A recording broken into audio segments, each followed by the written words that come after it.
Magandang balita para sa mga DepEd personnel. Ito pong memorandum galing mismo sa Office of the Secretary from Attorney Fatima Lip Panuntungan, Undersecretary and Chief of Staff. And also from Attorney Edson Byron C., Assistant Secretary for Finance. Ito pong release ng 2025 SRI para po sa DepEd. Ang sabi po ng memorandum ay nasa 20,000 pesos ang matatanggap na SRI ng mga DepEd personnel. Pero hindi po yan agad na 20,000 pesos one time ang matatanggap dahil meron pong proseso na isa pong proseso na mahalaga, no, yung modification of funds from MOOE para pwedeng gamitin for SRI.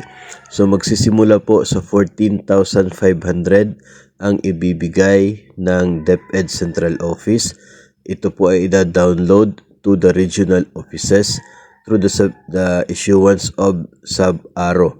14,000 para sa mga empleyado ng DepEd. Ang remaining balance na nasa 5,500 ay mabubuo, ibibigay kapag approve na ang request for modification of allotments na siya pong na-request ng DepEd sa DBM.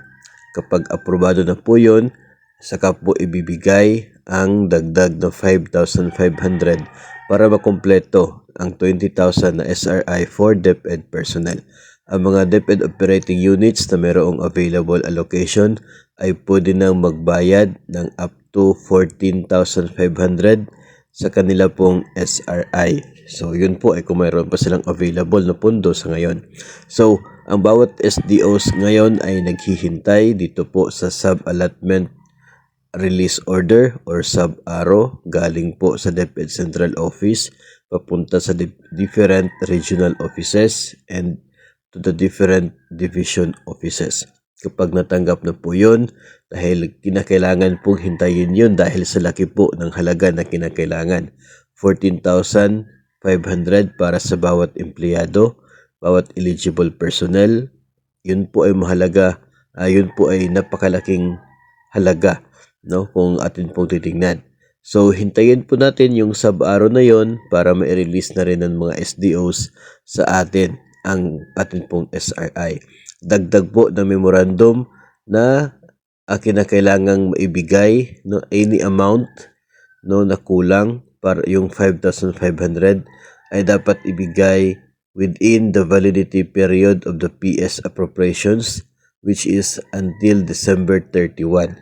So, hanggang December 31 dapat maibigay na po yun dahil as we all know, kapag lagpas po ng December 31, mag-lapse na po yung budget. So, any unused budget by December 31, babalik sa Treasury. So, dapat po magamit yan, maibigay yan for the DepEd personnel bago po ang December 31. I guess, kahit po December 29, di ba? Kasi non-working na itong December 29. So, dapat po maibigay yan unless kung mag-overtime. Ito po mga personnel, particularly po sa mga government servicing banks. At any amount na hindi po mabayaran by December 31 ay magiging bahagi ng accounts payable for 2026.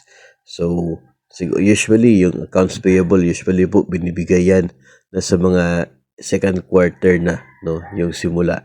Dahil nire-request yung another funds, budget for the accounts payable. So, hinihintay yung budget.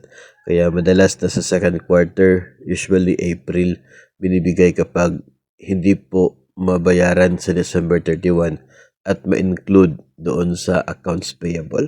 So, ang magandang balita dito ay yung maximum amount ng SRI na 20,000, yun pa rin ang matatanggap ng mga DepEd personnel. Hindi nga lang tulad po nung nagdaang taon na one time yung 20,000. Sa ngayon, hindi kasi sapat yung PS allotment na available funds para mabayaran ang 20,000 sa bawat empleyado ng DepEd, bawat eligible personnel. Hindi siya sapat, kaya 14,500 lang muna.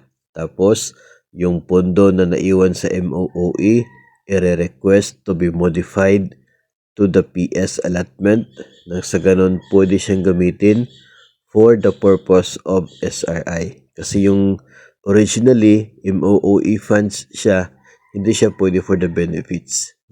For operating expenses siya pwede. Hindi siya pwede gamitin for the benefits.